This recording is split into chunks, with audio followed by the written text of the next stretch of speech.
Welcome to the Banker Lamp. Please enjoy the video. You start by confirming hardware and enabling Linux Crostini. Open Settings, turn on Linux Beta, and allocate sufficient disk space. Don't underestimate 510 GB.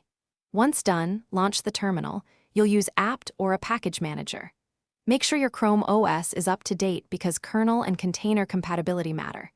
You'll create a Linux username and optionally adjust VM resources. This prepares the environment so Java can be installed reliably and run inside the container.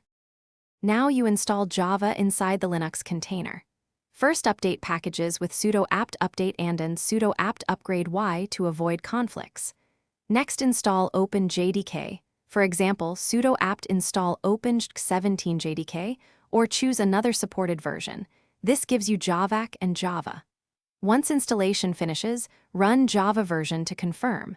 If an application requires Java Home, find the path with update alternatives, config Java and export Java Home in ~. Finish by integrating Java workflows.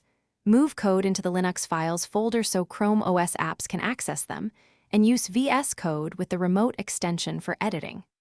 Run Java apps from terminal or launch GUI apps if you enabled the container's GUI support. If something goes wrong, check container logs, ensure the VM has enough RAM and disk, and verify the package source. Sometimes reinstalling OpenJ or switching versions fixes library mismatches. If network packages fail, confirm proxy or firewall settings.